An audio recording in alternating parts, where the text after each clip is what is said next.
Last meeting.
Hi there. Hello. Hi. I'm just trying to multitask life still. Just bear with me.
So I'm not sure where Angela is, but she should be here shortly. I'm just going to give her a call.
I'm seeing too much of Jen. You got Jen on both screens. Yeah. Oh my goodness. I was gonna make a comment how it's weird to see Sherry and Jen not on the same thing, but now I know all three of you are at the same spot.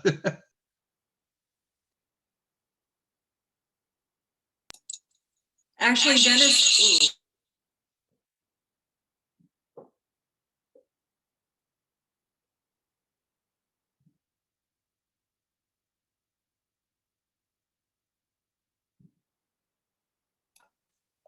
So Dennis, apparently we were at the same office as you.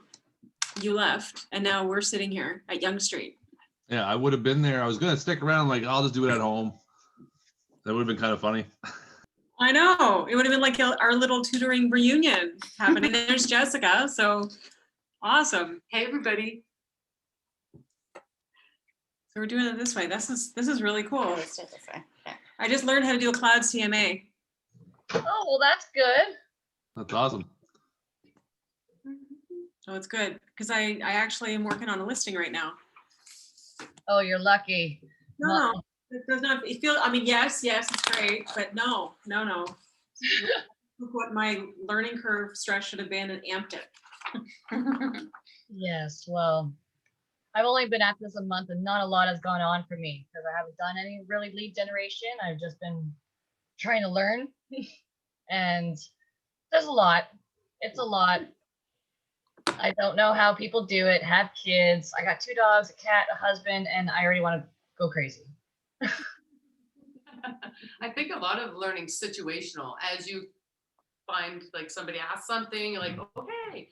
So that's sort of what's been happening with me as well. I have a laptop, so just have to download some things so people can hear my voices. So next time I should be good to go. But it's nice to see familiar faces. Yes, it is. Very comforting to see faces we recognize. I like it a lot. I'm multitasking some eating and lunch here, so you'll have to mind my mute and unmute.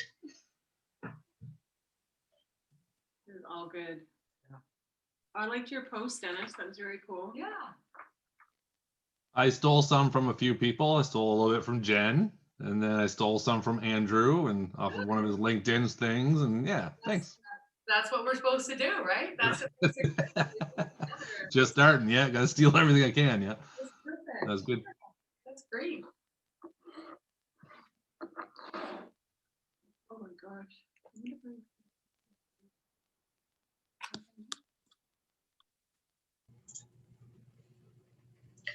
Okay, I just talked to Angela. She was having some technical difficulties, but she'll be on in just a minute.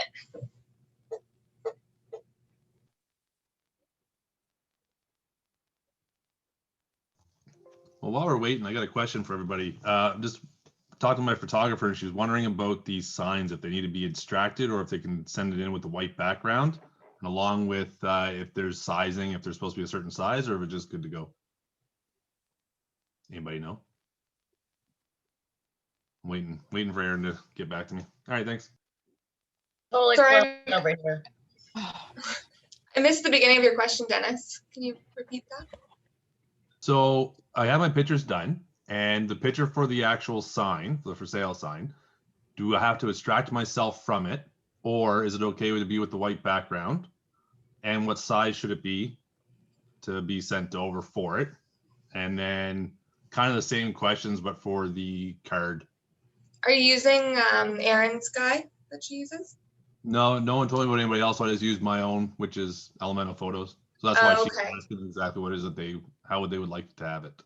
I would talk to Aaron to get your sizing, and then Ann's gonna have to approve it. Yeah, the sizing may depend on who's doing the design work for you. They may be able to. No, Aaron. Yes, sorry, Aaron's person. Yes, yeah. Aaron, Oh, okay. He's yeah. pretty good. He'll probably be able to remove the background. But for sizing, definitely an Aaron question. But I can check with her. Okay, yeah, because my photographer is trying to do that today, and if it's going to be extracted, she wants to be the one to do it. Okay. She's picky. Hello, Right. everybody. The biggest thing with that, Dennis, is that you need to have it approved by the broker. My picture? The sign. Yeah, that signs through Aaron's. Yeah. Yeah. Yeah. Thank you. So once you get the template for it, then you need to send that off to the broker. Erin, if it's through Erin's guy, she'll send it automatically.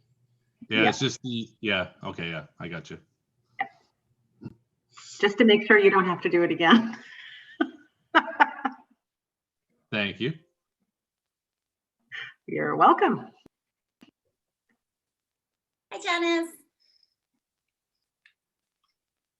How's it going? Can everyone hear me? I Hi, see. everyone. My name's Angela Lehman. I am teaching your first class of Ignite today. Sorry, I had some technical difficulties. I've never taught class 1, so I'll be your instructor for class 3, which is what I'm used to.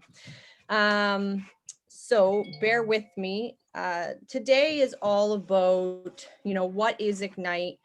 What are you going to get out of it? What should you put into it? So just 2 seconds. I'm going to share my screen.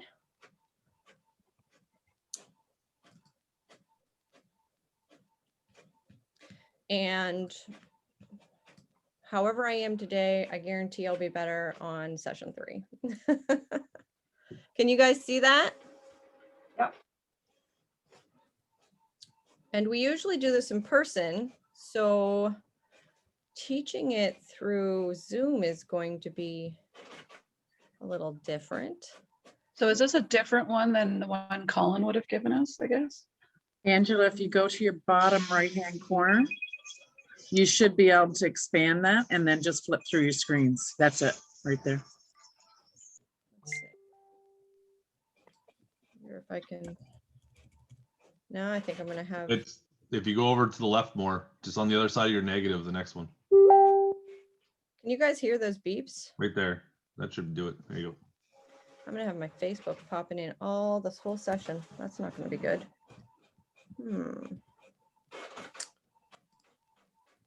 All right, you guys see that? Can anyone hear me? Mm-hmm. Okay, and I don't know how to shut off. I don't know how to shut off if my Facebook beeps in, so I do apologize about that. Okay.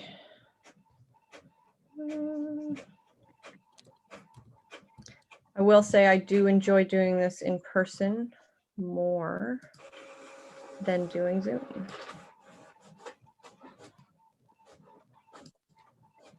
I think a lot of us would rather be doing this in person. Oh, I know, I know.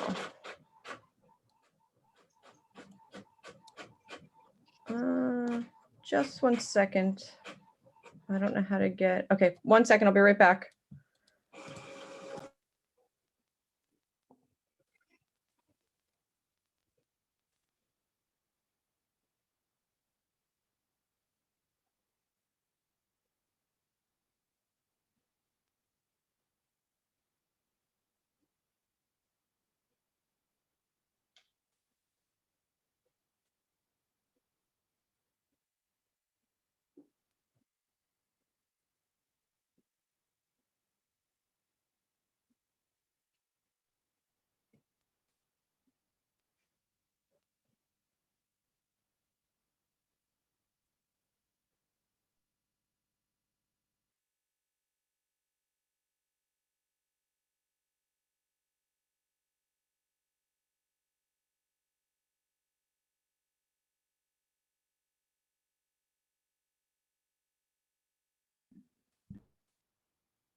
Hello?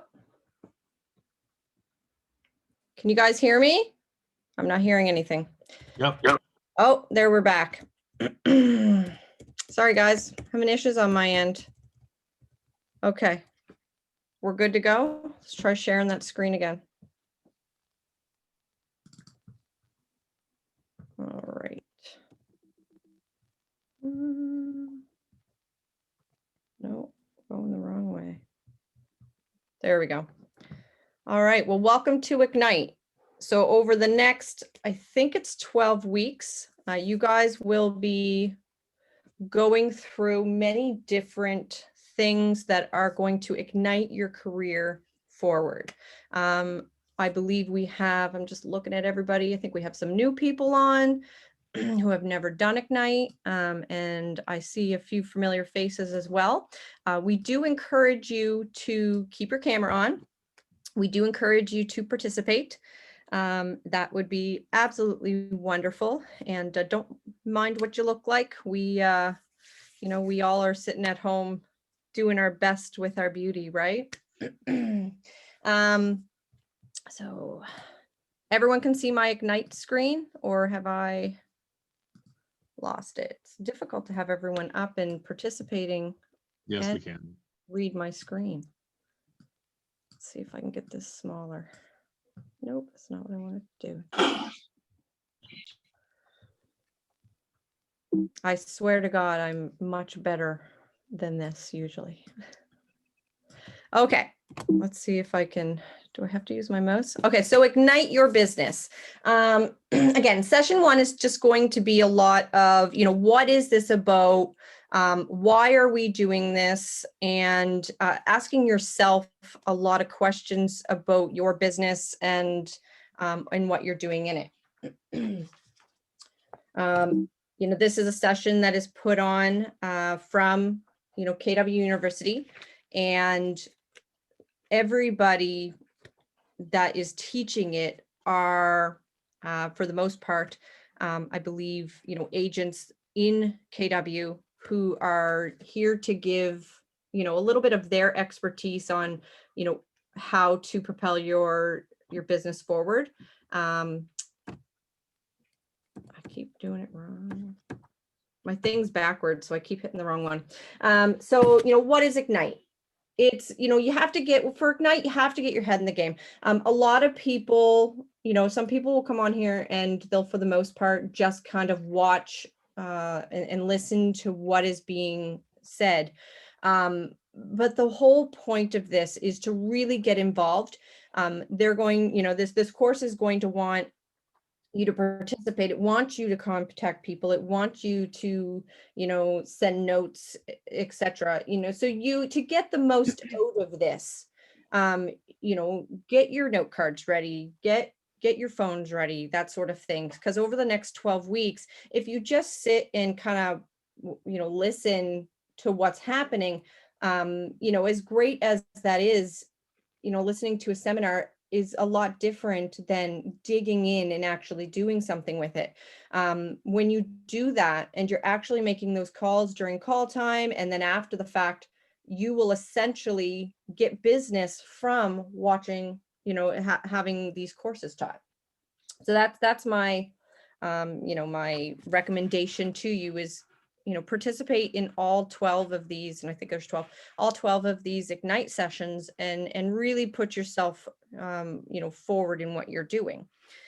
So, get your head in the game. So page 7, if everyone has their pages ready, there's a few questions that, we ask, and we're going to allow you guys to really, take a few minutes, and I want you to write down the questions, the answers to these questions.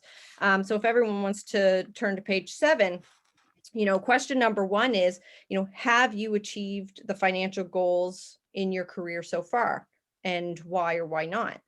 Some of you will be new, and perhaps, you don't have any business yet, or you haven't done a whole lot, but really thinking about what your goals are and trying to propel towards them is better than just kind of, oh, well, I'll see how the year goes.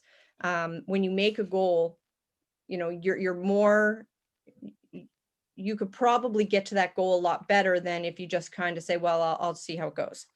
So, you know, answer that honestly. And what is the one thing that makes, you know, what is the one thing that makes a real estate agent more successful than somebody else? You know, so what in your head do you believe is the thing that makes a real estate sales professional successful?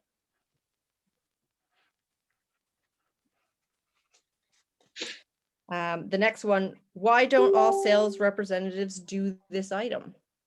So I'm going to give you guys a couple minutes. You know, how do you feel about it? And is your desire to succeed more powerful than your fear from doing the one thing that will make you successful? So really, I mean, there's a lot of answers that you could give on, you know, what do you think the one thing you can do?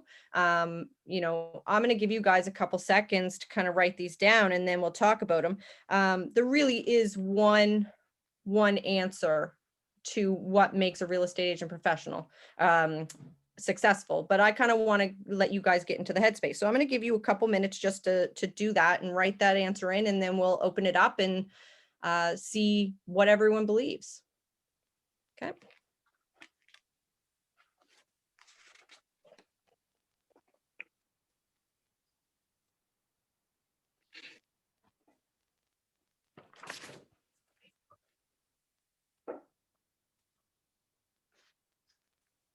Angela, where are you seeing these questions, please? I had a phone call and missed something.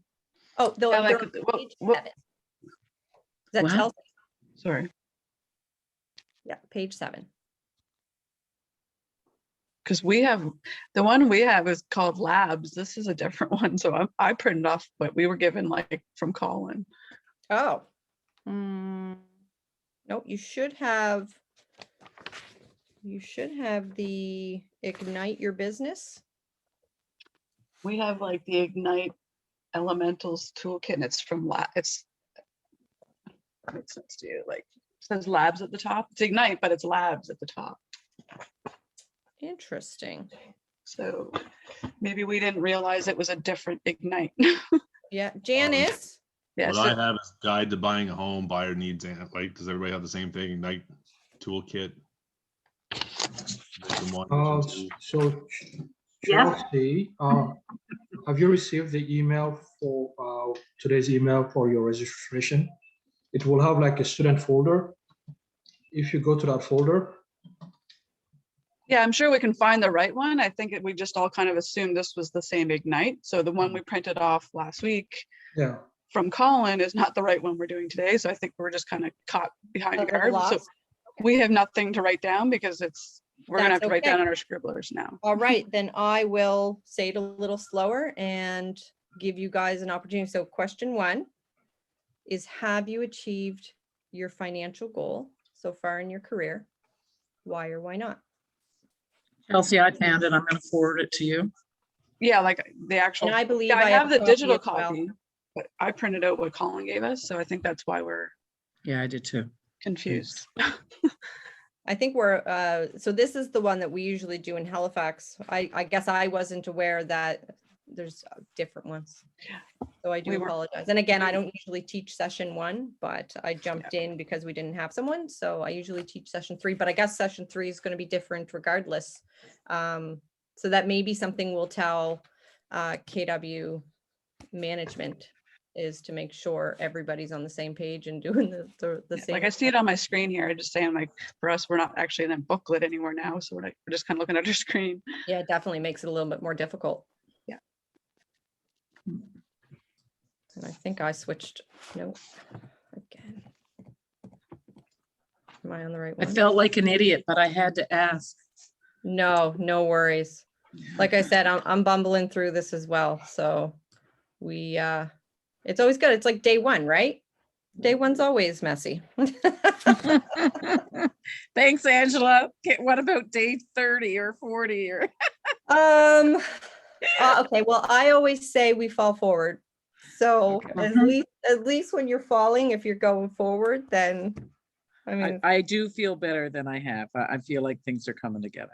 That's good. That's good. Falling forward, you're always making progress, right?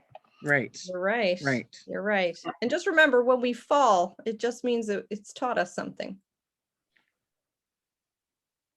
You know, I thought I had things like forms mastered, and that's not necessarily the case. But it's getting better.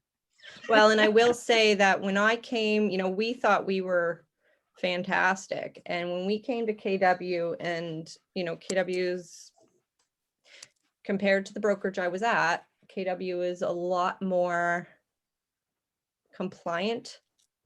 They care about that more. And I had to kick my ego at the door because as great as I thought I was, I had to learn a lot. So I think that just comes with whatever brokerage you're at or culture you're at or how new you are. And just always know that there is always something to learn. Thanks. Okay, so let's move to question number 2. What is the one thing that makes a real estate agent successful? Lead generation. Possibly.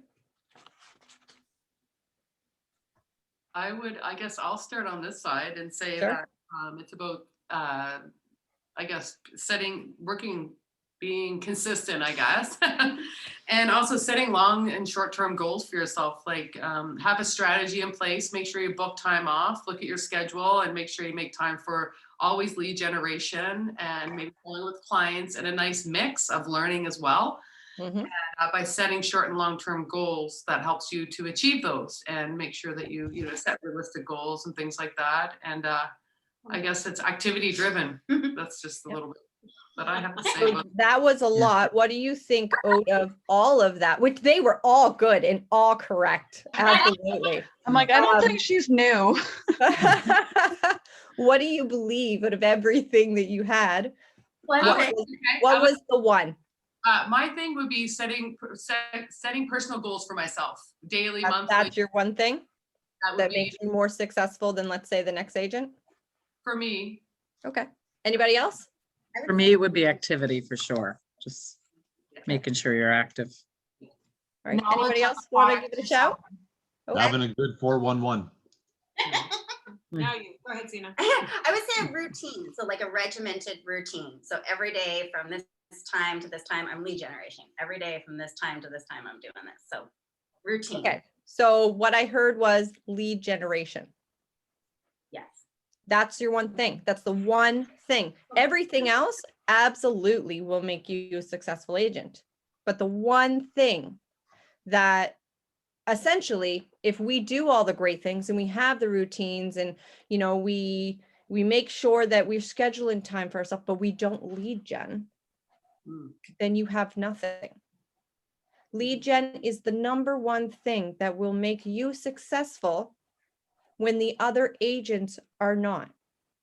We can very often become very busy with tasks that don't actually bring us money, that don't actually get us in front of individuals. Paperwork. That's like, oh, we always can do some paperwork. The best one, Facebook. Making our business cards look better, making our website look better. Those are the tasks that people love to play with. Oh, but I'm working on my business. Means nothing if you don't have any clients and people that you're continuously talking with. So why do you believe that all salespeople, I'm going to call them realtors. I hear it's sales representatives, but I can't get that around in my head. Why do you guys believe that all realtors don't do this? Lead gen. They're successful and don't believe they have to. For me, Oh, it's no, my I would- personality. I would say that they're not, if they're successful, they found ways to do it if they're successful. But I think for many real estate, they say 20% of real estate agents are successful and then the 80% are not. I think 80% get tired and don't carry on with what they need to do to become successful. And then they start doing other things to make money and real estate goes to the wayside. Okay. Fear. Fear. Fear. Fear. Yeah. Shut down. You got it, Paul. Fear. Fear's a huge one. Yeah. Okay.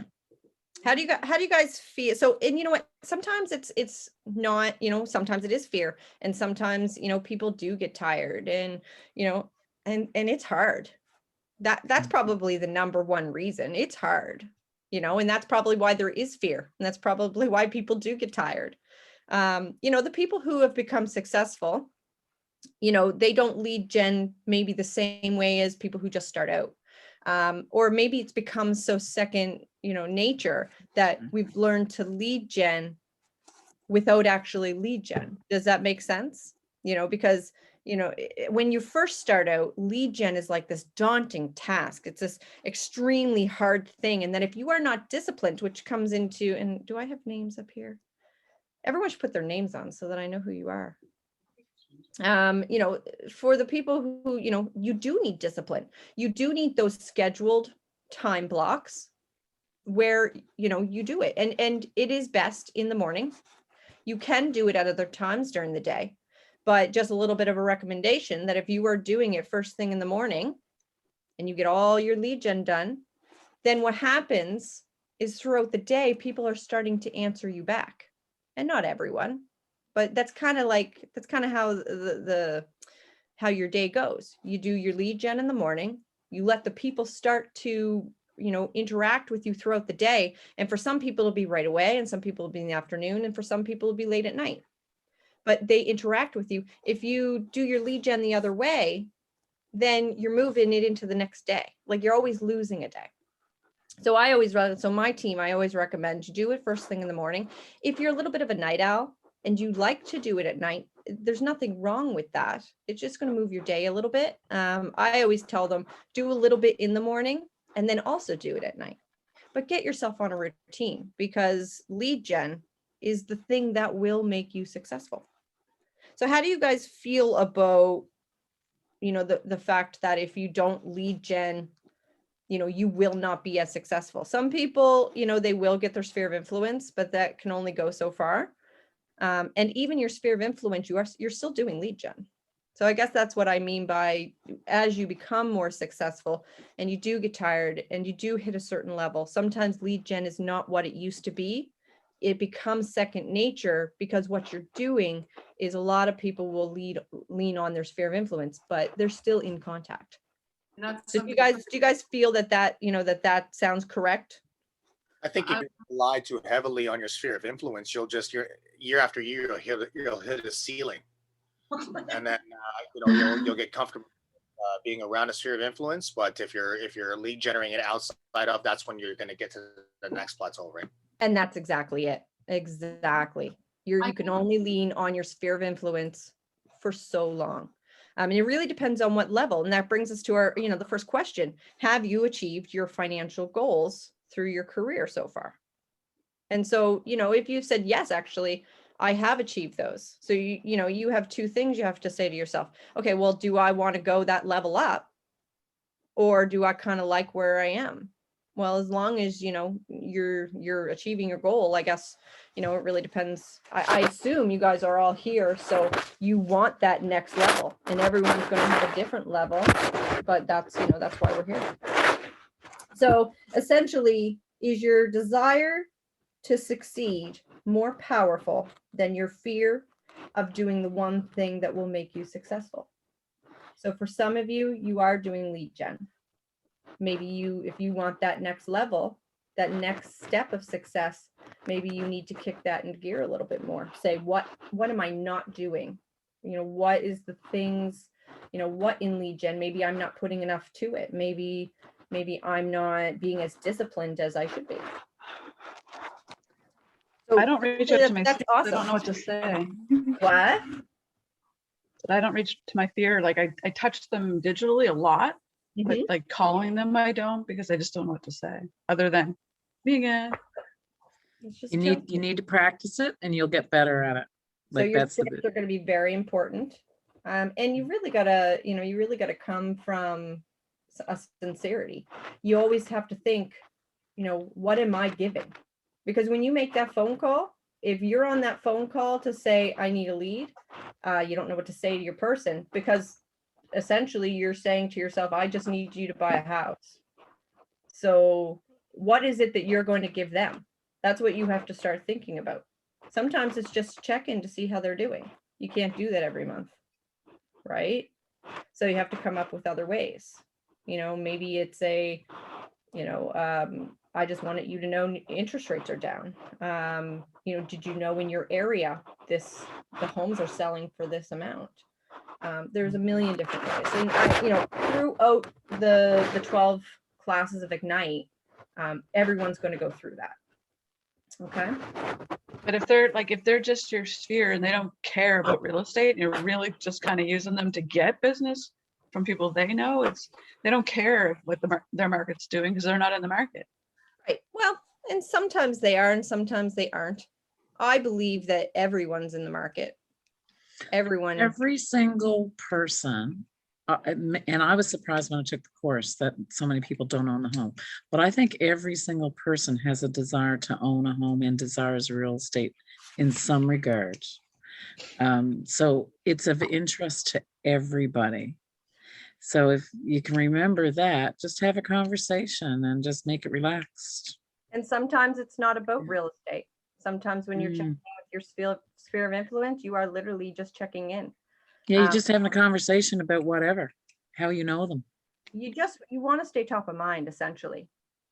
And I know that's sometimes it's very difficult depending on the people, but staying top of mind, you just want to make sure that the next time someone says, oh yeah, I want to sell my home, that they go, oh, I know who you should contact. So, you know, it's less about, I think for your sphere of influence, at least, it's less about, you know, trying to shove real estate down their throat, and more about keeping that relationship fresh. Does that make sense? 100%. And I think if you go at it like you're not trying to get business from these people, because I mean, as much as you love their business, that's not what this is about. You know, it's about how many people can they refer you. So, you know, there's two sets of lead gen. There's lead gen, you know, asking for business, and then there's lead gen keeping top of mind with people, right?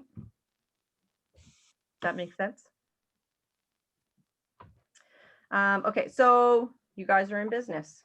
We all know that the one thing to do is lead gen, and we know that what we do is real estate. I think, you know, mindset is a huge part of what we do. And a lot of times, whether you're new or not so new, you know, getting, and just like we just talked about, getting through that mindset of why am I contacting this person again? They're my sphere of influence. They don't want anything to do with real estate. It's getting past that mindset. So it's all about, you know, attitude and your approach to life. So these are the 6 personal perspectives. You know, you have self-mastery, your 80-20 principle, which a few of you have already looked at. You know, you have your E to P, your learning base, no limiting beliefs, and accountability. What's E to P? I believe it's expenses to profit, but is it sad that I should probably look that up? Again, I don't teach this one. It's entrepreneur to a professional. Is it? Yeah, I did a little research before the course because I have no idea what I'm doing.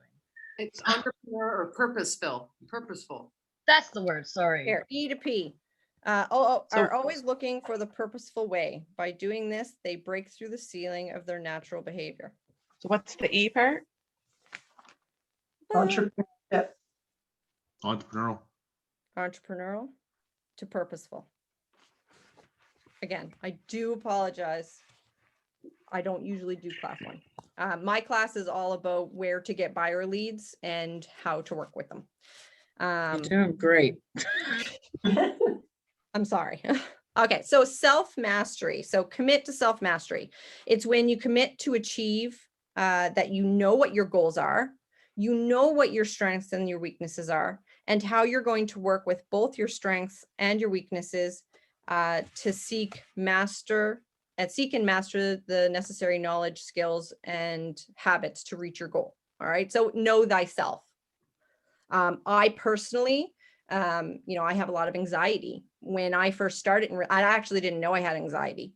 I started in real estate, and I'm like, yeah, I've been an entrepreneur for 10, 15 years. I've done a million other different things. I got this. And it wasn't until I needed to start cold calling, or you know, we used to have a little booth where we'd sit there and people would walk by, you'd say hello and, you know, pass it a flyer if you had it. But basically, you know, just, you know, oh, hi, how is it going? Just in case they, you know, are you guys looking for real estate? And they're just going through the mall. And every single time someone would walk by, I'd be like, yeah, I got this, I got this. And they'd go to walk by in my anxiety, and I'd put my eyes down. And I'm going, what am I doing? That is Like, me. Me. why did, so, you know, I try again, and I'm like, okay, I got this, and I'm talking myself up, and all you got to do is say hello, right? And be available to them. Pass the flyer out, you know, oh, are you, you know, you want some information on real, like, and they'd walk by and I'd put my eyes down. And I literally had a moment with myself where I was like, I'm freaking out. And I had to understand that that was my anxiety, because I didn't understand what my purpose was. I thought, you always think, oh, you're bothering them. But you can only bother someone if they don't want to talk to you, right? Because what about that person who did want to talk to you? So it was all in me. So know yourself, know what your strengths are, know what your weaknesses are. You know, me, I went on anxiety medication for a month, and within my first couple days, I was a completely different person. And I said, okay, all right, I know myself. You know, I didn't have to stay on them, which was great, but it taught me some things about that fear, right? So you just kind of say to yourself, you know your goals, or in at least, you know, you should start thinking about what they are. And just kind of work around what you need to do to master your strengths, and then master your weaknesses, because your weaknesses will be the thing that always, in bold, they say it's the monkey on your shoulder, always telling you can't do something, always telling you I can't contact that sphere of influence because they don't want to hear from me. Everyone wants to hear from you until they tell you to go away. Then you're just a human being, and you're telling the world, you know, what you do. You're helping, come from contribution. Next, so I'm probably making this way too long, but I'm just telling you what I know. Commit to the 80-20 principle. So we identified that 20% of your actions lead to 80% of your results. Maybe one of the most powerful principles that you can apply to your life. And it's about getting the most from your time and your effort. Oh, did that just kick you guys off? No, everyone still see my screen? Yep. Okay, good. Sorry, when my computer, it's a Mac, it's connected to my phone, it's crazy. It's about maximizing your results and having focus. So when we talked about, you know, I can't remember who it was there, they were saying, you know, sticking to your schedule and doing your lead gen every single day. Because, you know, when you put the most into it and you do it consistently, you will get a lot from it. A lot of people that are just like, well, I'll do it today, I'll do it tomorrow. You know, you essentially, what you're putting in, every time you decide not to do that, it's etching away. Angela, you had said that you got everybody on your team to lead generate every morning. I recommend they do. Do you recommend time period? Like, is it the 8 a.m. till 10 a.m.? Well, it's going to be different for everyone. I believe that they recommend that, you know, like all the top people, they say, you know, get in the phones, you know, some people 8 a.m., 8:30. Some teams, you know, I get my people on the phone at 9 a.m. You know, obviously, you just got to be consistent and know what works for you. If you're doing something and it's not working for you, know what your strengths and your weaknesses are. So I tell my people, I want, at least 2 hours. I want them to do 3, but I say 2 hours every morning. Whether you do 9 to 11 or you do 10 to 12, and then you kind of check your emails and then go on your, do a coffee, take your sphere of influence or your most VIP people, go have a coffee with them. That morning section is your most important because it will start your day. And I don't want to go against anything that KW University teaches. There's just a lot of opinions out there. And I think that as long as you put your 2 to 3 hours in, or whatever you can stay on schedule with, then you will be successful. Like But how early is too early? Like, I guess it depends on what you're doing. So if you're making calls, I've heard business hours is fine. Usually people are up taking their kids to school and all that good stuff, getting to work, blah, blah, blah. And then you have to look at the fact that, are you actually going to get them, or is it going to be a voicemail type of thing? I don't think, I wouldn't be doing it at 6 a.m., but, I think that 8:30, most people are up and have started their day. Some people are early risers and some people aren't, but everyone's different. So, you're not going to, there is no like perfect time. I know that I have a sheet that it says like when are the best time to reach people via email and phone calls and stuff. But you are, everyone's a mixed bag. So I think that as long as you are staying on schedule with yourself, you're going to get someone, right? And then the rest of them will just trickle in throughout the day. But if 8:30, probably 8 or 8:30 is probably, I wouldn't go any earlier than that. I don't start my phone calls until 9. And I usually that's do what I was 9. trying to do. Yeah, 9 to 11. In my head, I do it because I have kids to go to school. So all 3 of my kids are gone and done. And at 9 o'clock, I make my coffee, and at 9 o'clock, I come sit at my computer. And I do the same thing every single day. Angela, can I just say something? You absolutely can. Oh, I wasn't sure if you could hear me or not. Yeah. Anyway, I used to dial for dollars all my life in my old business. And if you're gonna be calling people, have the list in front of you before you start. Otherwise, you're gonna waste all kinds of time trying to decide who should I call, when should I call. And if you have that list in front of you, you can also look in and say, okay, well, who's the 8 o'clock people? Who's the 9 o'clock people? And you can plan it out more effectively. Yeah. And you just get a better feel for who you're calling and when, and you'll make more money out of those 2 hours than you will trying to decide going through your whole database, who should I phone next? Yeah, exactly. Yeah. Getting prepared for the morning is just as important as actually making those phone calls. And a lot of people they'll end their night, they're like, okay, tomorrow when I start at, let's say 9 a.m., this is my list. It's no different than farming. So if you farm a neighborhood, which is another type of lead gen, you start, you're farming this neighborhood every single month. You should know the doors that open at one time at a certain point. So when I teach my agents to farm, and a lot of them are new, so it's a very new learning experience for them. I say, you are going to you're going to start out 25 homes in the neighborhood that you want. Don't go crazy, because you're going to be door knocking. So, it takes a bit of time, and you're going to start 25 homes. And what you're going to do is you're going to pick a time frame, and you're going to say, on Mondays, I'm going to farm from 6 to 7 or 6 to 8. And I'm going to try to hit those homes. Well, when you start doing it every single month, what doors open, who's home. And the people who are not opening their doors, you need to adjust. And you say, okay, on Wednesdays, I'm now going to hit up, let's say 3 to 4. Maybe all the moms that got off work, or dads who got off work, picked up their kids and are now home for the day. 3 to 4.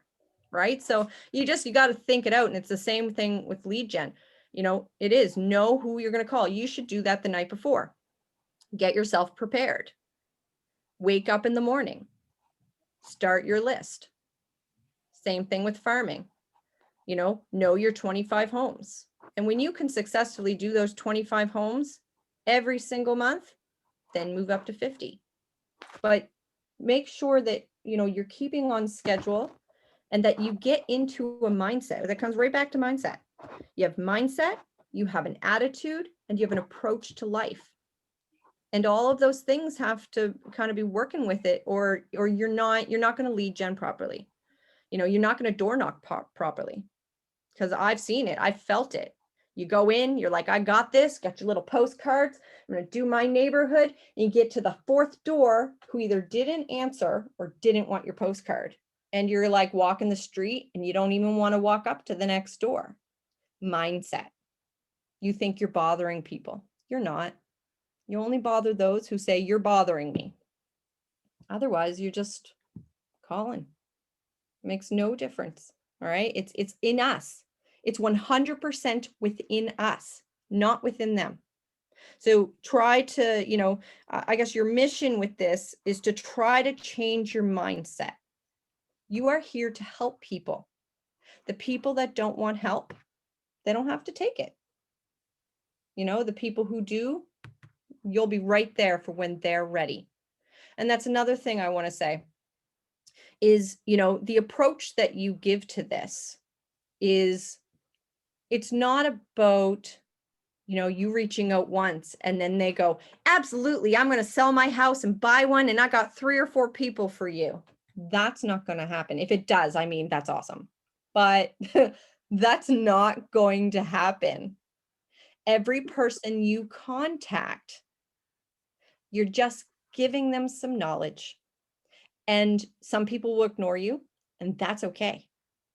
Let them ignore you because people are busy, right? Get into the mindset. We know how we are. I ignore like a million phone calls from, I've even contacted like an individual. Oh, I need your services. I was looking for some information. And then they emailed me back and I ignore them because I don't have time. It was a thought, like it was a good thought. And I know I'm going to do that for the future. But I don't have time right now. Maybe my day got busy. Maybe the kids are on my nerves. There's a million reasons why I ignore them. And then they keep following up. And by week 6, my plate's kind of emptied a little bit. And I go, right. I thought about that, you know, and then I email them back. And why? Because they kept with me for 6 weeks, right? Like when I tried BombBomb, I messaged BombBomb because I saw it. This was years ago, but I saw it on an advertisement or something. And they messaged out to me. And I ignored them for a year. And sure enough, once a week, I got a BombBomb email. And I'd look at it and I go, cool, yep, delete, delete, delete, delete, delete. And a year later, I went, you know what, I'm ready. BombBomb, signed up, just like that. And I said, you know what, they're fantastic. Because they understood that it wasn't that I didn't need them. It was because I didn't have time to need them yet. So be there just as I'm here, here's a little information. And if they're not telling you to go away, they're reading it, computing it, deleting it. But the moment that they need you, you were still there. That's the whole point of lead gen.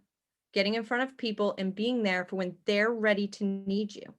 Okay, so make the mindset of what you're doing turned from, I don't want to bother people, I don't really have anything to say, to I'm there when they need me. Okay. Yeah, Angela, can I ask a quick question here? Sure. So when you are doing the morning calls, like most people during that time wouldn't be at work, and would they respond to your phone calls? And the second question to that would be, would it be more productive to send a text message if they are at work? So whenever they have time, they will respond back? So that's a very good question. Again, everyone's different. You're going to have many different ways of communicating with people, and you will start to know this through while you're lead genning. And I guess that's a really important thing about, you know, making sure that you are doing this consistently. Because if you only contact the person once and they never get back to you and you never do it again, then you have no idea what they're like. You don't know what they're going to need. So, you can start off with phone calls because you don't know if they're going to answer or if they even like phone calls yet, and drill through. But as you go, you know what, if that person never calls you back or never answers or never whatever, then you say to yourself, okay, maybe I need to try that text message. Maybe I need to try, if that's not working, email. Maybe shake it up once a month, or however often you do contact the certain people, because everyone will be different, which is why you prepare your list at night. You're going to start to learn that. And just make sure that you document it in, whatever you're using. I always recommend having a CRM. I don't know if everyone's on Command yet, but our team has fully integrated Command, and it is amazing, just amazing. So if you haven't integrated with Command yet, you should really get on that. But yeah, making sure you're putting your notes in and making sure you prepare, because preparing and doing lead gen, they are the same in my eyes. Okay. Okay, thank you. No worries at all. So yeah, the answer is a little bit of everything. Oh, again. Sorry, I'm just I want to see everybody. So I keep like opening up the screen so I can see everyone. And then I have to switch back to the the regular screen. So move from E to P. So you can attain a certain level of success utilizing your natural abilities, but expect to hit a ceiling at some point. Wouldn't you like to achieve even greater success and break through the ceiling about how to live a larger life or obtain your goals? So it's the higher achievers are always looking for the purposeful way. By doing this, they break through the ceilings of their natural behavior. So Ignite is not only designed to help you start your business, it's designed to help you grow your business. It's going to help you move from, and this is what EMP is, entrepreneurial to purposeful with skill mastery. I suppose I should take a full session of Ignite. I probably, I didn't yet. So I teach a class in it, but I haven't done the entire thing. And if I had, I'd probably know a lot of this. So, what does that mean? When you're a single agent, you do it all. You're going to try to learn it all. You're going to try to, I find that entrepreneurs and especially real estate agents do not like to give up a dime, right? Like you're like, I got this. I'm going to work for everything. Like I'm headstrong. I'm going to show the houses. I'm going to do the lead gen. I'm going to do everything. You'll get to a point where you realize that if you do not move up and have people to help you, then you're going to stay where you are. You also have to figure out what your natural abilities are within this. And every one of us are different. So my partner's Andrew Murray. His skill set is completely different than my skill set. I'm a numbers person. I like programs. I like, that's just who I am. Like I'm really information knowledge based. I get right into it. And if someone asks me, well, what do you think my mortgage is going to be? I'm like, okay, I think that your mortgage is going to be this, and then your property tax is going to be this, and this, and this, and this, and this, and this, and this. And I'm like, and here's what I believe your life's going to look like. And that's me. And Andrew's like, yeah, so you have a mortgage. But he's so great at what he does because he has all of this like history knowledge, and he knows how to talk to people. And maybe I don't know how to talk to people as well.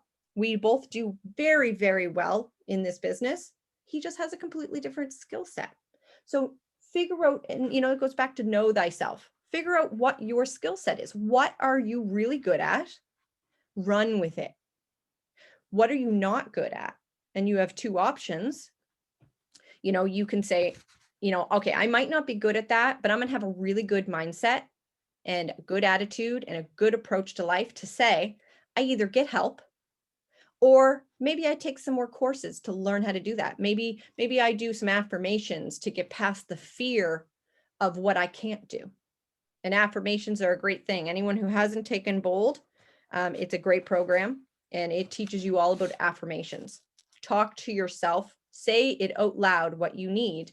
That gives you, if you're having a really down day, sometimes it's just to say, I am going to have a great day.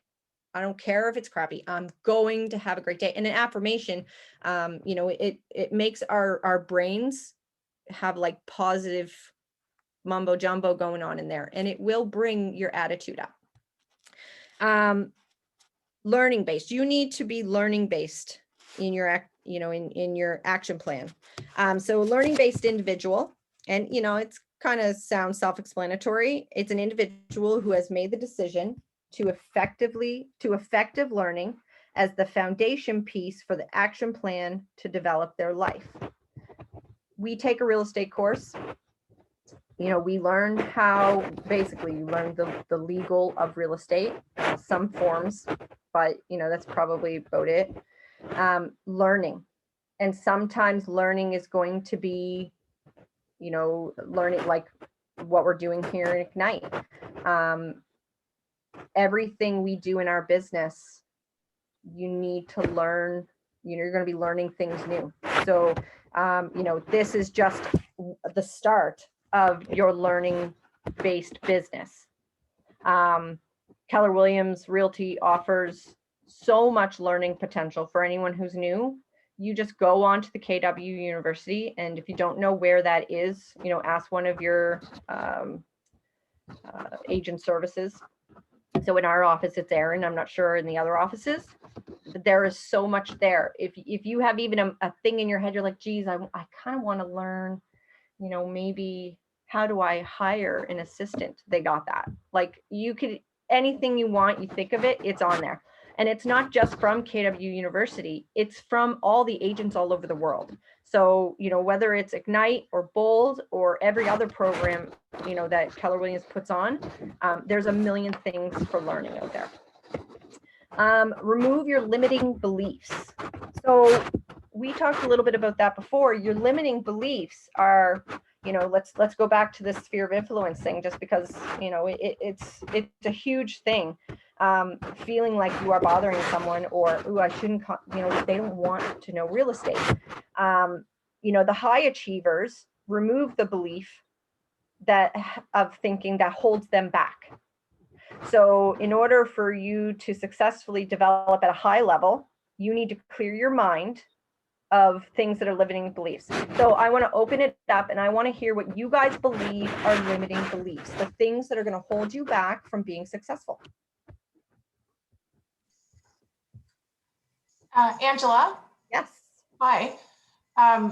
Sorry, there's somebody that's not muted and their papers are rustling up against their microphone or something. I'm having a hard time hearing. Is anyone else hearing that?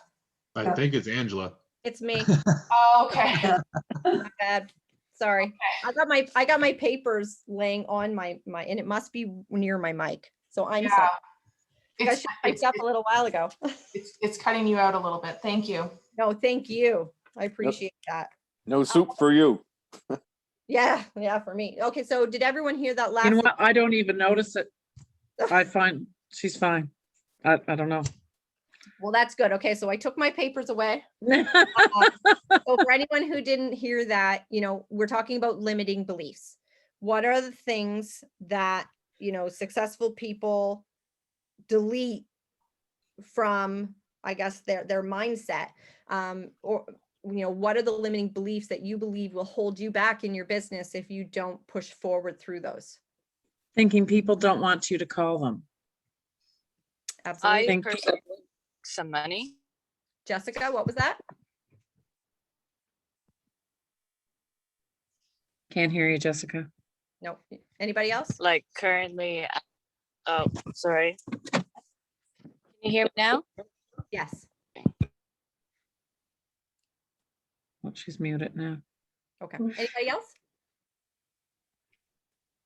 What do you think a limiting belief is? A fear that you have, a reason that you will not be successful, or that you can't call someone, that you can't lead gen? I think for me, it's the fear that because I'm new, people will not really want to listen to me because I don't have the experience to back me up. Absolutely. I'm not an expert. I don't Yeah. know enough. I'm not validated yet. What am I Yeah. supposed to say to them? Because I'm new. Absolutely.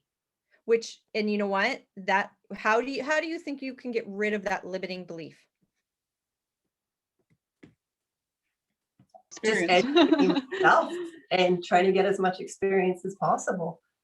And also, I think maybe there's a certain benefit to being new because you don't go out there perhaps with the same confidence, and you are maybe a little bit more cautious. And so you take the extra step, the extra care, perhaps, and maybe that can be seen as an advantage. Okay, so I think learning, if you have Yeah. a moment where you're like, okay, I can't talk to this person right now because maybe I don't know enough. Maybe that comes down to preparing yourself. Maybe you should, on that day, look at what the interest rates are. Maybe you should, if you are focusing on a certain neighborhood, look up what's going on in that neighborhood. If you have a fear that someone's going to ask you a certain question and you're not really sure about it, message one of your mentors or ask, a friend that's also in your office. I have been struggling with needing to answer this question, and I can't make my calls because I'm afraid that someone's going to ask me and I'm going to be like, I don't know. I think a really, really good thing to know is that no matter how long you are in real estate, sometimes we all get stumped with a question, and our industry changes so much. Look at what's going on right now. If someone asks me, well, what do you think's going to happen? I don't know. I can tell them what's my opinion. That's a really good point, Angela, because right now, the most experienced agents have just as little knowledge as you do about this market. I've been in 21 years. This is the first time I've seen a market like this. Yep. It's crazy. And they want to ask you your opinion. I can't give you opinion. Don't know. And one of the biggest reasons is a lot of what's happening is emotional based. And that blows my mind because, again, I'm a numbers person. And I used to be able to look at a house in a neighborhood, basic idea, and I say, if it's rough inside, it's going to go for this price. And if it's a dollhouse inside, it will go for this price. And I'm telling you, I was pretty on, like I could nail it to almost the dollar. And nowadays, well, what do you think it's going to go for? It's like, well, if I could bet, it should go for this, but emotionally, it could go for almost anything at this point. So, one of the limiting beliefs are that I can't answer a question for fear that I don't know the real answer. Sometimes, as a human being, it's just as simple as saying, well, I actually don't know that answer, but I'm going to get it for you. And the other person on the other side goes, okay, cool. And that's all right. We aren't going to know everything. And especially if it's kind of outside your field, have no issues with saying, I don't know the answer to that. I'm actually pretty new. I don't know the answer to that. I work really hard and I'm going to get that answer for you, because every single time within this process, I don't know the answer. Instead of guessing, I'm going to find the right answer for you. And that'll take away a little bit of fear. If someone's like, oh, well, what's say you do the Bedford area, for those who are in Halifax, and someone says, well, what's the average price in Coal Harbor right now? I don't know. I don't have a clue. I can guess. And you could say that, well, I assume it's probably somewhere around this, but why don't I find out the right answer for you and I'll get back to you? And all you've done is created 2 touches. Yeah. Don't try to have all those answers all at once. Really, it's doing yourself a disservice. You want to call them back, because that's showing that you can do something for them instead of just being on the phone for you, right? So that is a very good limiting belief. Anyone have anything else? I would like to answer something from Sonia's comment. Sure. About being new, because we've all been there and we all know the feeling. the great thing about Keller Williams and what you can say, Sonia, and this goes for everybody, is you can say that the culture of our company is that we work as a very large team. We can even say we work as an Atlantic team, really. I mean, from this morning's, video where we were all on together, and you can say that I may be a single agent, but I'm never alone, and I am surrounded by like-minded agents who have more years in the business. And because we're so open to sharing information, I can rely on all of their experience as well. That's a huge thing to say. Yeah. And I think another thing is you're, there's so much about this whole, I'm an expert. We're not meant to be an expert in everything. You can choose one thing, one neighborhood. You can be an expert in that if you choose to be. You are meant to be a professional. Remember that, people. Not an expert, a professional. And you may have expertise in certain things, but a professional is someone who, if they do not know the answer to something, they will professionally find it. They'll do everything possible to make sure you have the correct answers, right? So that's how you can get around, I have to be an expert. I have to know everything before I can do my business, before I can call people. No, you need to be a professional in what you do, not an expert, okay? Yep, and a connector. You're connecting absolutely dots for people. Yeah. Right? We're not inspectors. We don't inspect the house. When you're going through and they say, oh, well, do I need to figure out if that crack needs to be fixed? You're not an expert in fixing cracks. You're a professional, and you'll make sure that the correct people, they are connected to the correct people to figure out if that crack needs to be fixed. All right. Don't try to be everything to everyone. All right. And basically, if you do feel that you need more training, then go and learn stuff, right? And that way expertise comes from doing. It doesn't just come because you read something or because someone, you say, I'm an expert. So, it's just funny when I see advertisements go up and I'm an expert in this. Oh, that's good. I'd love to see your certification, right? Because to be an expert, they say you have to do something for 900 hours, or I don't know, I'm guessing, I'm going to be really honest. You have to do something for like an insane amount of hours over and over and over and over again to become an expert in something, right? So if I want to be the expert of Halifax, first of all, that's a big place. That's impossible. I could be an expert in a particular neighborhood, but I better put 900 hours into understanding that neighborhood before I can say I'm an expert in it, right? So you're a professional, and that's okay.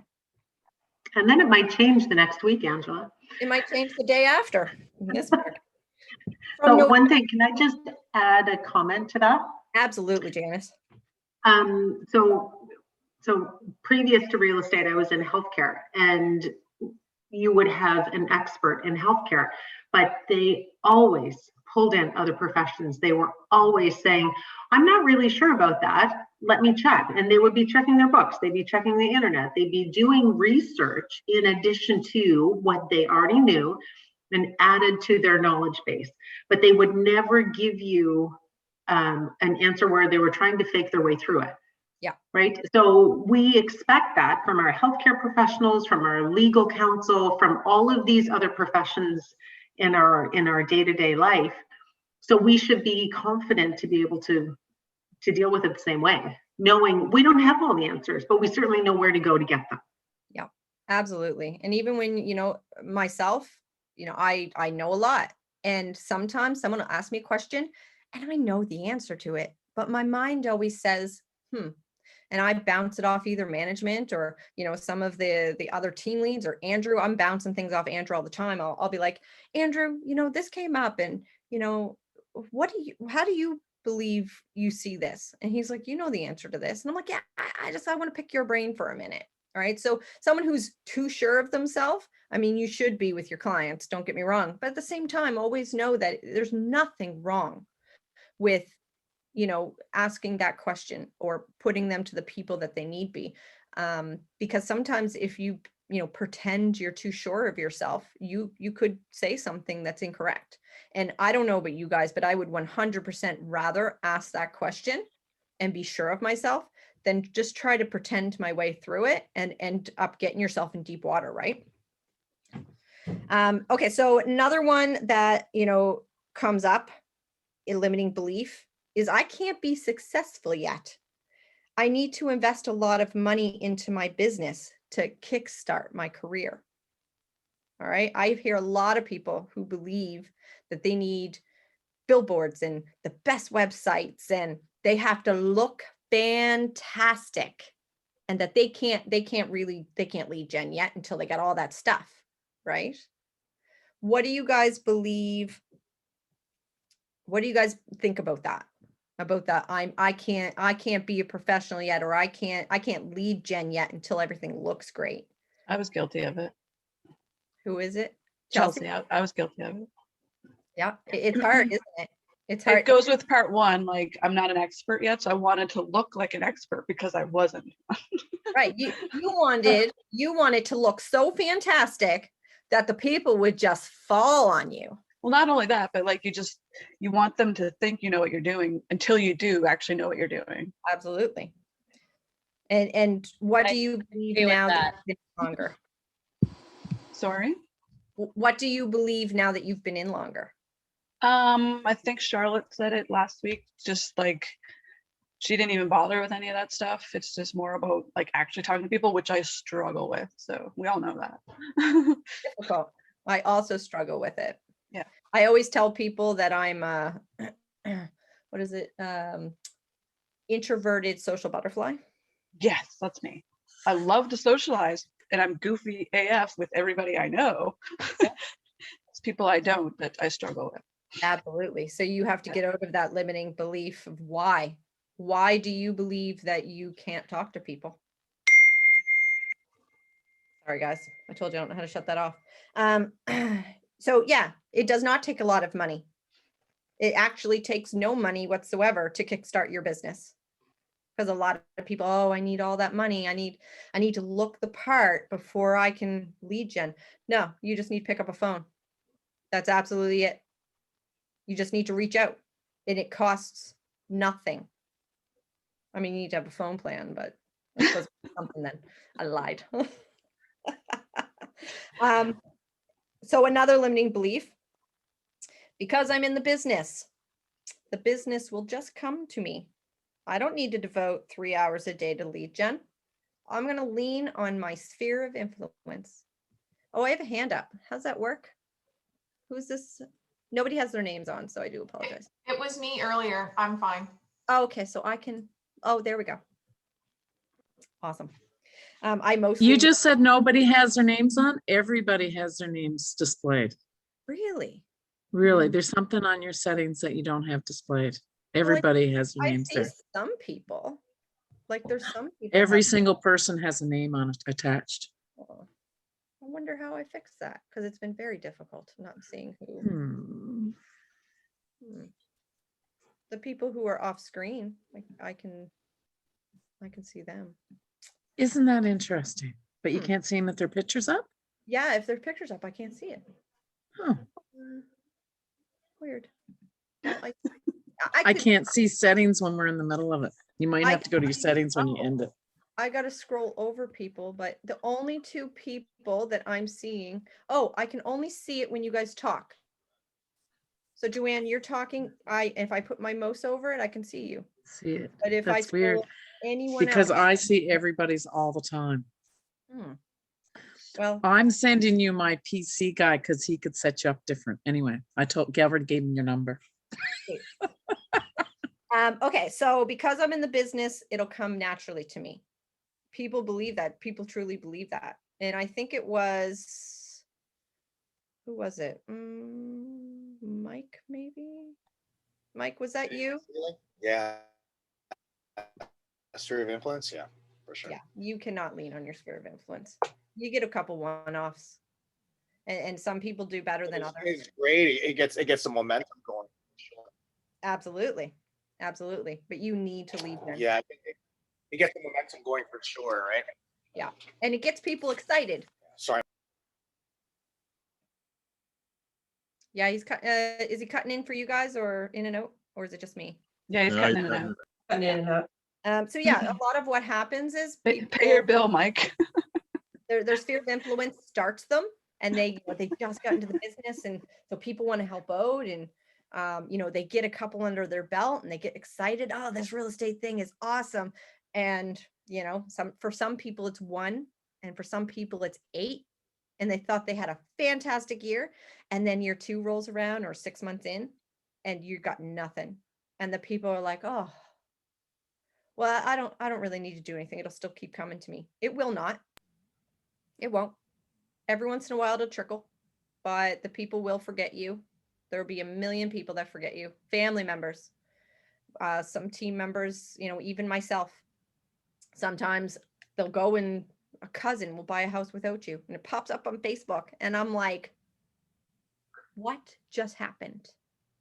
It's because you didn't keep yourself top of mind, and you were just expecting the world to hand you it. Well, you just missed out on that, and now you're just going to wait around for your sphere of influence to continue. You can't. You have to lead gen. There's no way around it. It's all about lead gen. So how can we get out of the limiting belief that I don't actually have to lead gen? My sphere of influence is going to take care of me. Consistently having business and consistently going after it, because essentially you cannot afford not to do your hours.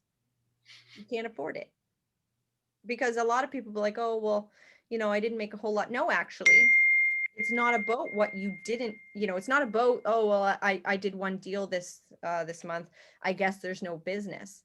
No, if you are not lead genning your 2 to 3 hours a week, a week, geez, I wish, you are essentially, you might as well put the money in your hand and then put it in the garbage.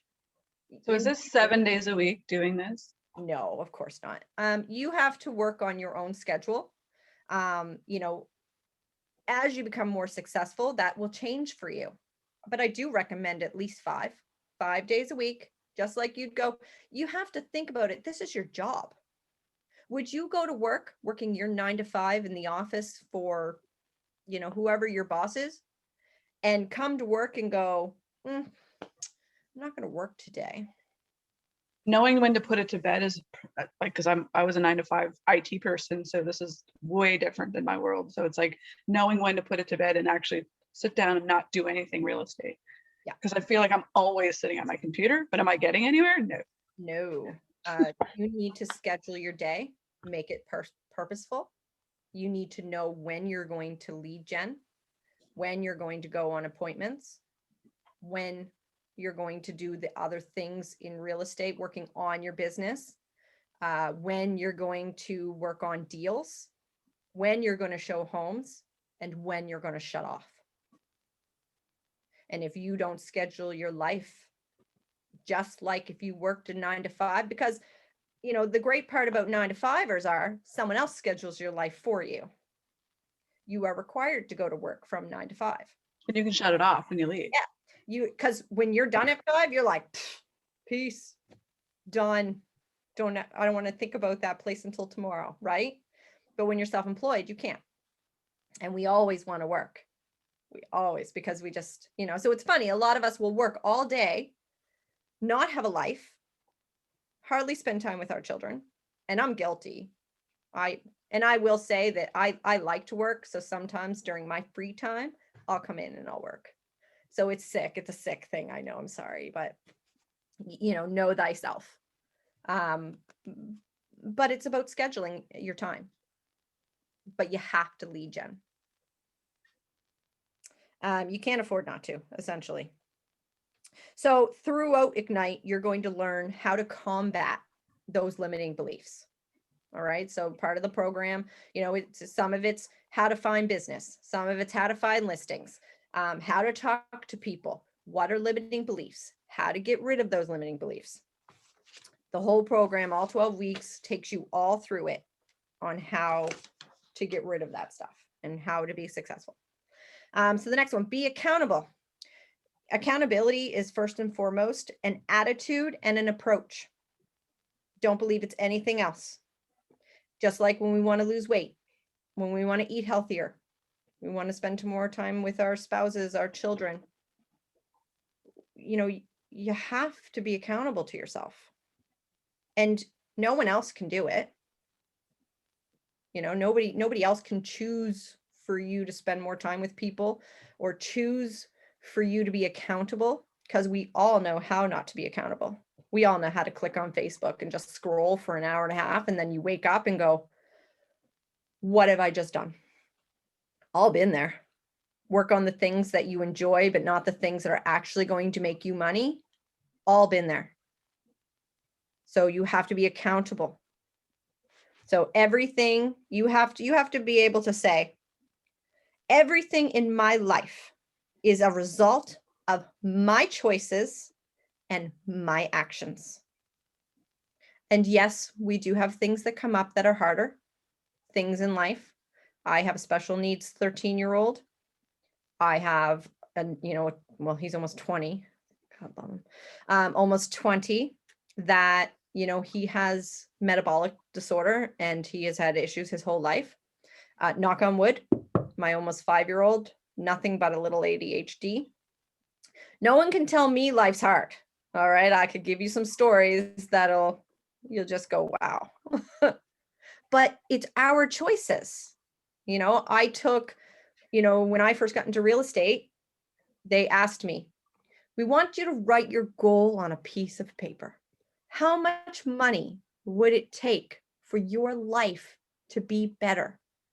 And I got my little paper and I wrote $50,000. That's it. That's what would make my life complete. I couldn't even imagine $50,000, right? And here I'm going for double platinum. So my goal now for our team is $1 million. And if you would have asked me that 7 years ago, I would have laughed at you. No, I just, laughed, straight up laughed. It's our choices. And as you go and you make your goals and you set, your schedules, and you say to yourself, my choices, my actions, that is what is going to make you successful. And each stage of success will bring you to a new level, and you'll look back on that old goal and go, geez, I remember when that old goal was hard, so, and make your goals high. And if you don't reach your goal, that's okay, because you'll put twice as much into that goal. And if your goal is $1 million and you only get 750,000, I don't think you're going to be crying. If your goal is 100,000 and you only get 75, you still did 75. Because if you would have made your goal 75, you would have got around 50 and go, oh, I'm almost there. I can slow down. Make your goal high and be accountable to yourself. Again, Ignite throughout the 12 weeks are going to provide you with tools to develop and cultivate your accountability to yourself. All right. So you have accountability to a lot of different people. The accountability to your team lead, if you have one, accountability to your family, but be accountable to your own success for whatever your reasons are.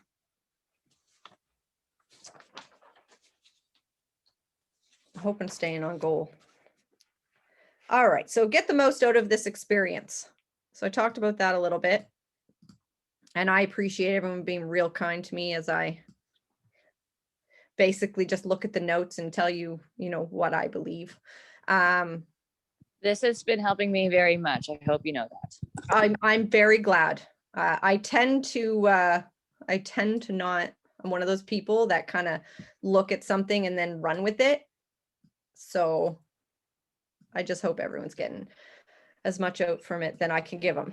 So getting the most from Ignite. Now I don't know. I hope. Of course, but I've been trying to tell myself. So you're doing great. Okay, thank you. How to get the most out of Ignite. So I don't know if everyone has the sheets. And if you don't, we're going to make sure that you have them for at least the next one. you know, you have action, you're going to have action sheets. And I know this from number 3 when I teach it. There are action sheets. And it's like missions and expectations and ground rules, that sort of thing. And you're going to have a bunch of things that you're going to be required to do during your session. And then you'll probably have a little bit of homework. They're not crazy hard. They're not. Some of them are only hard because of your limiting beliefs. All right. When I did Bold for the first time, I don't like calling people. Nobody likes calling people. Actually, some people do. I'll lie. You know, some people, it depends who you are. Some people are a texter. Some people are callers. Some people are door knockers. But what I will say is that the hardest things to do are the things that you need to do it right. Right. Because if you're like, oh, I don't want to do that, that's what you got to do. Oh, you know, I have a really hard time with that. That's what's going to make you money. Does that make sense? So every time that you have something and it stops you, that's what's going to do it, right? It's saying get the most out of your experience. So does everybody know what a capper is? Right, just in case you don't know what a capper is, it's, you know, you have a certain amount in KW, and when you pay that all off, you cap. So it's telling me explain the word capper and cappers in training. Who wants to be, show of hands, who wants to be a capper? Yes, thank you. Absolutely. I don't know if you guys have page 14, but it says when you have begun your exciting journey towards sparking your business and obtaining your dreams. So you are simply a student or a learner of Ignite. You are cappers in training. So some of us are already cappers, and that's okay. Because I think that for every stage of what you are, this is just a way of making you get to your next stage. I am, I've been in this industry for, I don't know, it's coming on 8 years, and I'm a team lead, and I have, I think, 7 or 8 agents under me. I don't know for sure. We're a team of 10, 2 assistants, 8, so 7. I got 7 people under me, and I take more training than everybody on my team put together. And you're like, well, you've been taking trainings for 7, 8 years. Why would you do that? Just trying to pick up that gold nugget, trying to get to that next level. And I've moved from single agent to partnership to team of just an assistant to putting my first agent on to getting a whole bunch of agents all at once and not knowing what the hell to do with them and falling back and losing agents and getting more agents and hopefully one day opening expansion in BC because my assistant's leaving me. So we all learn, okay? I don't know why action reveal, your KW email address, you need note cards, and Ignite page on KW Connect. These are things that are all going to help you. So yeah, you guys are all cappers in training, or you guys are all looking to get to the next level. All right. And I don't know if you guys have page 14, but it just basically says, you know, the prisoner has to be there. They don't want to be there. They don't know why they're there. So are you the prisoner? Are you the vacationer? A day in training is better than a day on the job, right? Or are you the explorer? You excited and curious about the knowledge, the skills, and the tools that you will discover in class. So which one are you, right? Because as you're going through your 12 weeks of Ignite, you know, you have to decide who you're going to be. You know, the prisoner, the person who doesn't really want to be here. You don't know why you're here. It sounded like a good idea. Maybe someone told you to. You're not going to engage. You're going to spend your class time catching up on your emails. You're going to escape by spending time. Now, this is when we're in class, so you can't exactly go to the hall and text on your phone. But when we're in class, guilty, totally, I had like a moment of anxiety during bold once. And I totally went to the hallway and I'm like, yeah, I don't want to even listen to this right now. I'm stressed. And I just started texting someone on my phone, checking my emails. Like I was out. My brain was out. You're going to hold on to those limiting beliefs and you're going to multitask. You're going to work on your computer, work on some side projects. You're just going to pretend that you're hearing it, because I'm going to tell you a little secret. At first, you're going to be listening, and then you're going to zone into what you're doing. And you're going to miss a whole section of everything that was said during your classes. And guilty. And I know this because I do it. Not for everything, but I've listened to so many different, trainings and learning things that sometimes I'll be like, oh, I know this, but I'm just kind of looking for a nugget. And so I'm doing other things and I completely zone out. And so I don't even know if I lost a nugget or not. Right. So don't be the prisoner.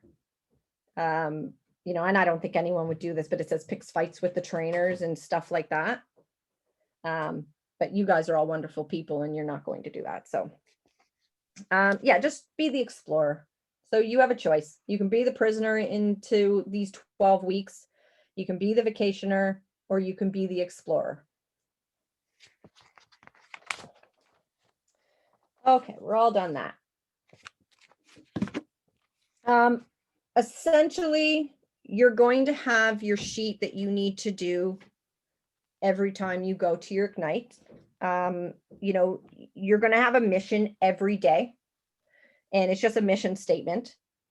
And then, you're going to watch videos, you're going to have to fill out your homework, and you're going to be held accountable for doing it. Now, again, we usually do this in class, and it's a little easier to hold people accountable. So, essentially, you're going to be asked questions throughout these courses and be accountable to yourself. And you're only going to get out of this what you put into it, right? Everyone's heard that. You're only going to get out of it what you put into it. Your big why. Okay. If you have sheets, go to page 19. And I'm putting my thing on the mic again, so I do apologize if I'm cutting out.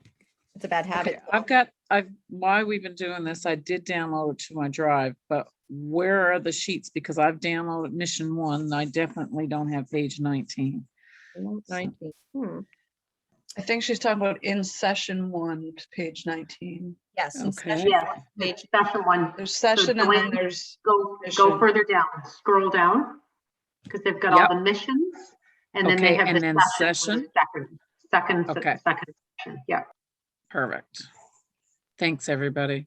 Yeah, I would just hand them all out if we were in class. So do we need to print out the whole, like all the sessions, or do we just need the missions? I don't know. I don't know the answer to that. Because this is now a paperweight. Yeah.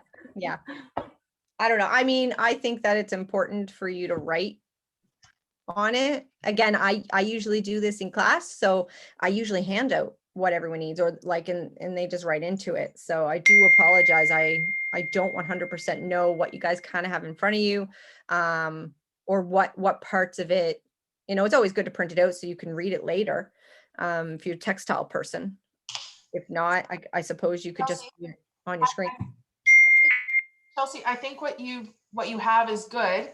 Get a binder and do it up, and then you can do your writing as we go. Yeah, I guess my point was that we all printed off what Colin gave us, so that's all a waste now. It's not a waste. I think that's the correct one. No, it's not. This is labs. Yeah, no, that's labs. She's right. But I just found it, Chelsea, and it took me a minute. I had to get a zip extractor. Oh, I have it right here. I have it on my screen. It just means I got to go print it. That took me a minute. I just got that finally opened. But I have it now. It's printed. Labs was when they redid Ignite last year. Okay. They redid the whole course. If you go on the KW out of Josh Abrams was teaching it, and that was the replacement for the original Ignite. Gotcha. Well, this is what they sent me, unfortunately. So I was just kind of going through Mhm. what they told me to do today. Okay. I'm gonna ask Erin though, because if we switch over, I mean, this is just the day one starter. Yeah. Just basically to go over, your big why, and which is what we're going to do now. And why you should be doing this, and what your next 12, I think it's 12 weeks, what your next 12 weeks are going to be like. So, they may say, yeah, start, person number 2, whoever's teaching class 2, go into the new one. So I'll have to check with Erin on that and find out what's what, because I mean, if there's a new night, then, there might be something special in there that's not in this one, right? That's why you revamp things. So I'll check with Erin, and I'll kind of let her know, what happened today and why. Okay, so I'm going to keep going. So knowing your big why and what your monetary goal is, right? And this is essentially your reality check.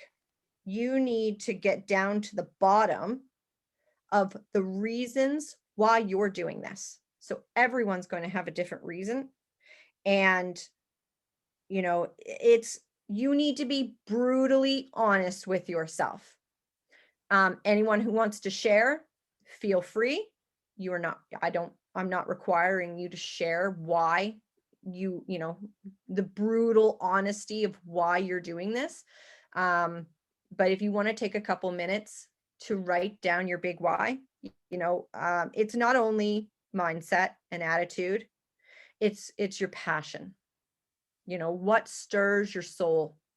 If you're just in this for the money, nothing else, I mean, good luck. It's so much more than just a paycheck. And anyone who's been in for any amount of time, I think they really understand that, because sometimes it's not worth the money, if anyone knows that. So you better have some bigger why as to why you're doing this career than just, oh, I think it has a really good paycheck. Because it's, why are you in this business? And what do you hope to achieve for not only yourself, but for your family? And whether the family is your pup, whether it's you and your husband, you and your wife, whether you have children, grandchildren, why are you doing this? So take a couple minutes, figure out, give yourself a reality check, because essentially that's what you need to find out what your why is.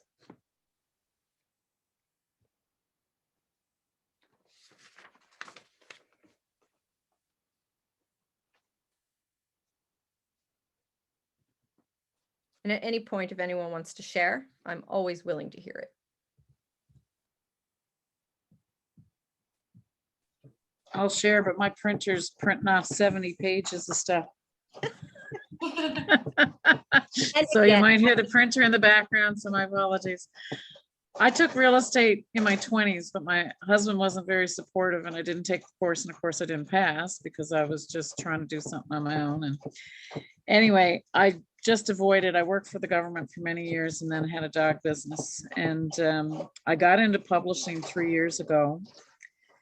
And I love people and I love sales. I'm good at it. And I was doing the real estate sections in my magazines every single month. And after doing that for 3 years, when Curb happened and it really affected my dog business, I said, this is an opportunity for me to get the real estate done and get into it. And I am way excited. And I think it's so cool to help somebody find their dream home, or whatever it is, it's their dream, or sell their dream. And I think what a fun thing to be involved in. And that's why I'm in real estate. It's excellent. That's your big why. And I mean, you had to be teased for 3 years in that column, right? Consistent marketing. It works. Shoving it in your face every day. Here's a little real estate, a little more real estate. You're not doing it. But here you are now. That's excellent. Yeah, here I am now. And I didn't give up the magazines. I got to do both. Well, there's nothing wrong with that. They say at some point though, you have to put your whole self into it and I guess it depends on. I think it is because I have the people with me to make it both. And that's Do you know what I mean? And again, So that's that's what I'm saying. what's nice about this for me. Depends on what success you want. Right. And where you want it and what you believe success is. Yes. Right. Yes, that's It's true. going to be different to every single person. There may be some person that unless they hit the 10 million mark and they have a team of 85 and they're getting all the top, that's their success. You may not feel that's your success. You know, No, there's a that's difference. right. There's a difference between believing something's obtainable and believing what you want for success. Right? Some people may not want or care. I mean, everybody wants to make more money. But you know, you may say success to me is working 4 hours a day. Success to me may mean building a business to the point where then I can then step back. So your success is going to be different. And, you know, baby steps. Do goal 1. When you reach that goal, reevaluate, do goal 2, right? So there's nothing wrong with reaching for the stars, but it's a matter of knowing, you know, which star you want to grab. And you are not any other person, and your goals are going to be completely different than any other person, and your big why is going to be different than any other person. I mean, some of them might be the same, but it's going to be different for you in here, right? Anybody else want to share? I'll share. Go ahead, Charlotte. I have 5 kids and they are starting to leave public school and go into post-secondary. And so my big why over the next, I don't know, decade is going to be to help pay for that. Amen. It ain't cheap, that's for sure. That's for sure. That's a very good why. The good why. I do love the business. You're right. There's more to it than just the money. And there are some transactions that you would rather not be a part of for sure. But I guess at the end of the day, it would be, you know, the 5 kids and what I can add to our family's income to be able to do post-secondary without having them go into tremendous debt. Absolutely. Yeah. Wonderful. 5 of them. So. Wow. Now, I'm not saying all 5 of them are smart enough to do anything after high school, but we'll see. Fairly, that's important. They're all fair playing field here now. Yeah, exactly. You just keep piling the money into the account, and then when one skips and they're like, oh, I'm not going, you're like, excellent, I got more money for the next time. Vacation. No, that's an excellent why. We all want, you know, for those who have children, I think we all want what's best for our kids, and you know, we want to help them out. We know the struggle. We know a lot of us know what student loans are, and it's, you know, I'm turning 40 this year.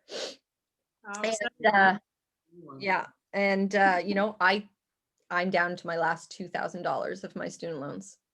Wow. Awesome. Congratulations. You know, it's good feeling. It's been a long 20 years, but, and I know I could have just, it's funny because I've been at the last 5,000 all this year or all last year. And someone says to me, just pay it all off. And I said, yeah, but it's got such a low interest rate. I just, I'd rather pay off the credit cards, right? Smart, very smart. It's like less than my mortgage. So my $200 comes off every single month. It charges me like $1.20 interest. And I assume, I don't know, what's 2,000, 10 more months or something. Nice. So at the end of this year, my student loans will be gone. But you know, I'm almost 40. So we don't want that for our kids, right? Or at least, you know, my parents were poor. They couldn't help me with that stuff. And I'm the oldest of 6. You know, so it's, you know, I got the shitty end of the stick, and as life got better for them, all my sisters and brothers didn't go to school. So I'm not going to kid you. I'm the only one. All right. So anybody else want to share the big why before we move on? I'll share. So well, Angela, you know this about, I know your story. Tell the rest of the world. once upon a time. So I really do enjoy being a consultant, whether it's business or personal. So that kind of stewardship kind of feeds my ego, is to kind of help and to be there as a counselor of sorts. I love that balance of work and family. And I really want something that's mine, something that no one else can decide my success, and they don't decide anything anymore. Like, I want this to be on me because I know what I'm capable of. And I want to own that. And I'm finally in a position now where, thanks to COVID, they kind of pushed me into that position where I get laid off. And it finally made me make the jump. And actually, I'm going to give credit right now to Angela, because her and Andrew were the ones that were like, have you ever thought about real estate? And I'm like, no. and then suddenly I was. Yep, you should. Yeah. And that's why you guys are my sponsor. So I knew, right? Like you do this long enough and you know who's going to be really great at it. Some people surprise you. Some people who you thought maybe, they didn't really gonna be good at it. They, with some mentoring, they turn out fantastic. But I knew the minute you were like, I lost my job, COVID sucks. I was like, girl, I know you. You need to get into real estate. Your passion for helping people, like needing to know information, needing to pass that on, you just talk to anyone. No issues, right? Like you're just all up in there. I was like, yeah, you need to get in real estate. So I'm very proud of you for getting in, and you're going to do fantastic. I'm proud of you guys for convincing me. It was more than one networking meeting that did it. So yeah, it was incredible. That's good. That's really good. Anyone else?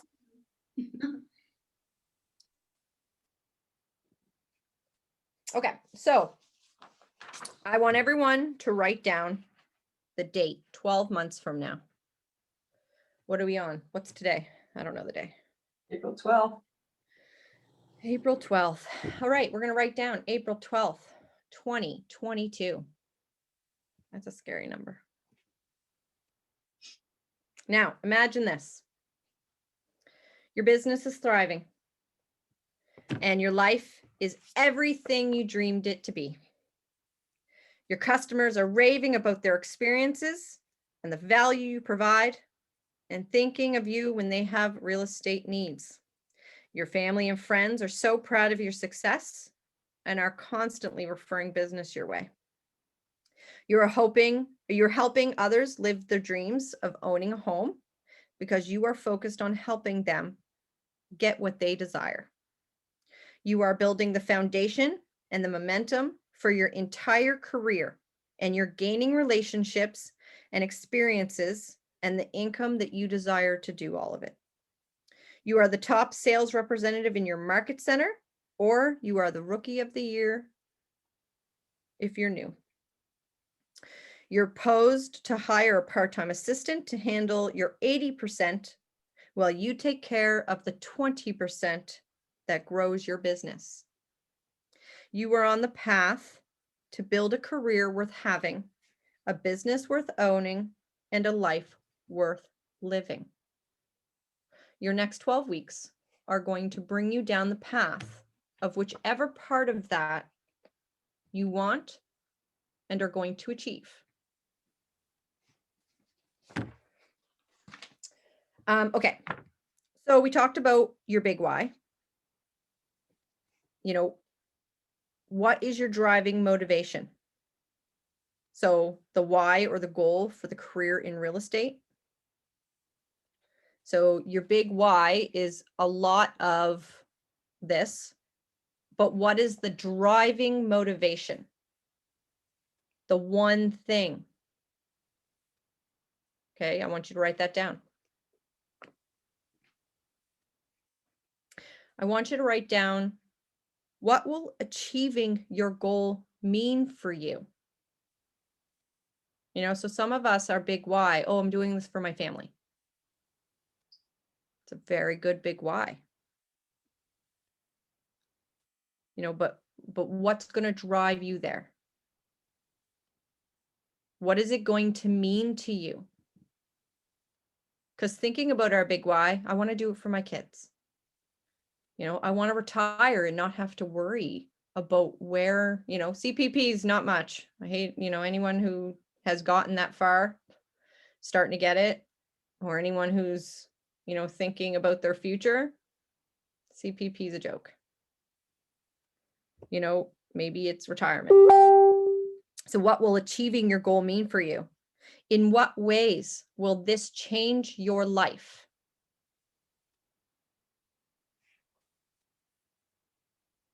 And then the last thing, what doors will this open for you?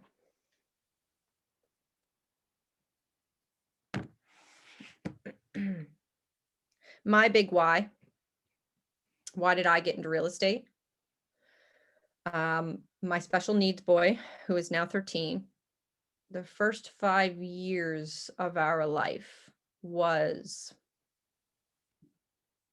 beyond what anyone can even think the first 5 years should be for a mother.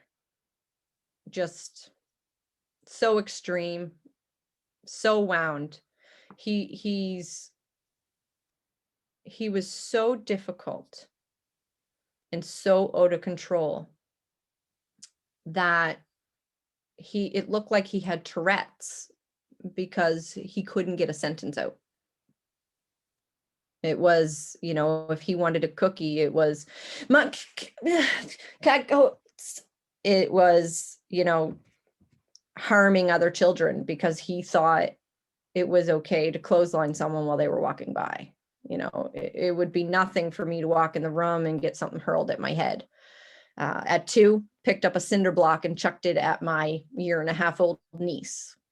It was so beyond anything that I could ever imagine that at the age of 3, when everyone was telling me that it was a behavioral issue and made me go to parenting courses and had social services on my door because they thought maybe I was beating him and that was the reason he was like that. And I rocked back and forth thinking, I don't know what to do. And age 5 came around and we were about to start him in school.